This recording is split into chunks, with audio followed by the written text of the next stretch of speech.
What happens when we give? Helping others does not only change the person receiving help, it can change something inside you either. Sometimes when people feel empty, lost, tired, or disconnected from themselves, they think the answer is to receive more.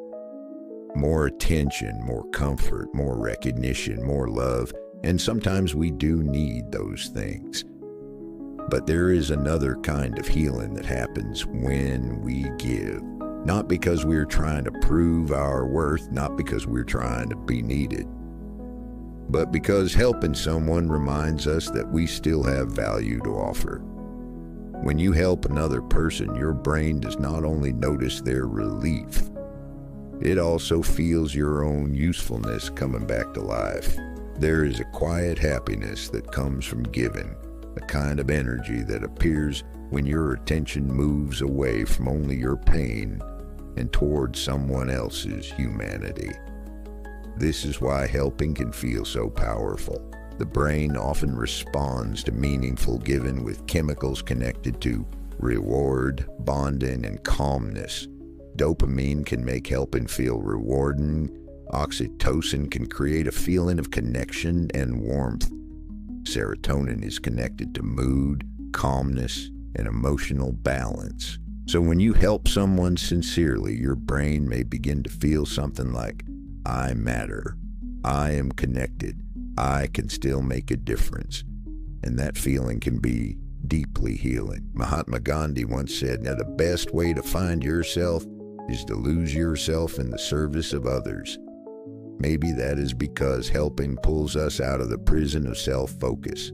When we're only thinking about our own pain, life can become very heavy. But when we help someone carry even a small part of their burden, we remember that our life is not useless. Our presence matters. Our words matter. Our kindness matters.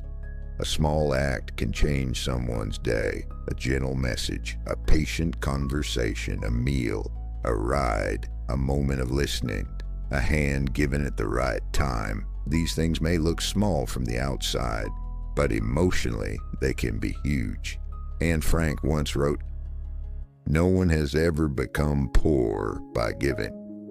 And maybe this is true not only about money, but about the heart. Sometimes giving does not empty you. Sometimes it returns you to yourself.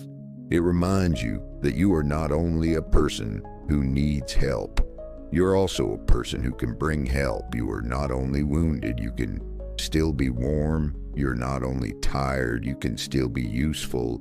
You're not only struggling, you can still be light in someone else's dark moment. But there is one important thing to understand. Helping heals when it comes from love. It drains when it comes from needing approval. If you help because you are afraid people will leave you, that is not healing. If you give until you disappear, that is not kindness. If you keep saving others while abandoning yourself, that is not love. That is self-neglect wearing the mask of goodness. Real helping does not require you to lose yourself. Real kindness has boundaries. It gives from a full place, or at least from an honest place. It does not say, I must fix everyone to be worthy. It says, I have something meaningful to give, and I can give it without destroying myself. That is the healthiest kind of giving, the kind that connects you to others, but does not disconnect you from yourself.